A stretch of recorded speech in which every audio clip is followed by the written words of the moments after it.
Olá, caro aluno, seja bem-vindo à videoaula do tema A Teoria dos Custos de Produção.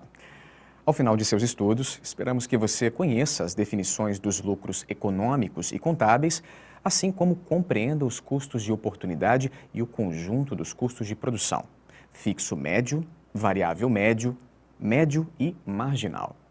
Vamos lá? Em seu dia a dia, você se depara com diversas situações que o fazem pensar no custo dos bens e serviços, como o custo da consulta com o dentista ou o custo do tomate, não é mesmo? Nesta videoaula, vamos entender melhor a estrutura de custos das empresas para compreendermos como elas fixam as suas decisões de produzir. Em primeiro lugar, vamos pensar um pouco sobre a definição de custos. Na área da microeconomia, custos são valores monetários que um agente deve despender pelo consumo de um fator de produção ou de algo relacionado à produção. Dessa forma, uma empresa terá lucro quando as suas receitas forem superiores à soma de seus custos, incluindo taxas e impostos, salários, compra de matérias-primas, entre outros. Já na área contábil, o cálculo dos custos da empresa leva em consideração toda a estrutura contábil, ou seja, seus recursos, seu passivo e patrimônio líquido, bem como a depreciação de seus bens de capital. Assim, os custos contábeis são aqueles que podem ser mensurados e avaliados de forma real nos demonstrativos de resultado da empresa. Agora vamos conhecer o conceito de custo de oportunidade. Você já esteve indeciso sobre se manter como funcionário ou abrir o seu próprio negócio? Você preferiu a segurança de se manter empregado? Se sim, quanto você esperava que poderia ganhar como dono do seu negócio? Esse valor é o custo de oportunidade, ou seja, um valor que você deixou de receber ao não se dedicar a uma atividade alternativa. Considere que você ganha R$ 2.100 como funcionário. Se abrisse o seu negócio, poderia ganhar R$ 2.800 com ele. O custo de oportunidade dessa operação alternativa, portanto, é de R$ 2.800. Outro custo que devemos considerar é o custo irreversível. Esse custo não pode ser recuperado, como a compra de bens de capital que se destinam a uma única atividade.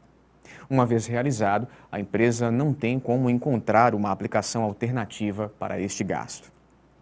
Agora vamos analisar o restante da estrutura de custos de produção de uma organização. Eles são expressos pelos custos fixos, variáveis, médios e marginais. Os custos fixos são aqueles que a empresa deve arcar com a presença, ou não, de produção, como a manutenção de segurança e as taxas de localização, além de despesas mínimas de água e luz, isto é, custos constantes. Por sua vez, os custos variáveis são aqueles que se dão por conta da produção, ou seja, são proporcionais ao volume de produção, como a compra de matérias-primas, pagamento de impostos e funcionários. Quanto maior for a produção, maiores serão os gastos com essas variáveis. Já o custo marginal representa a razão entre a variação total dos custos quando é produzida mais uma unidade de um bem. Quando pensamos em custos médios, estamos pensando nos custos totais da produção, que consistem na soma dos custos fixos e variáveis divididos pelo volume de produção. É uma média dos custos por unidade produzida de bens. Assim, o custo fixo médio é a razão entre custos fixos e a quantidade produzida. Como os custos fixos são constantes, quanto mais bens forem fabricados, os custos fixos médios serão zero. Os custos variáveis médios, por sua vez, decrescem em um primeiro momento e podem vir a aumentar novamente, pois a produção pode se tornar cara demais pelo excesso de mão de obra e outros insumos.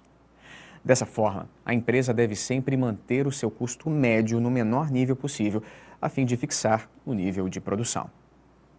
Bem, chegamos ao final da nossa videoaula. Esperamos que você tenha aproveitado o nosso encontro e atingido os objetivos propostos por meio da nossa discussão a respeito dos custos que uma empresa deve considerar para fixar os seus níveis de produção. Obrigado pela sua companhia e até breve.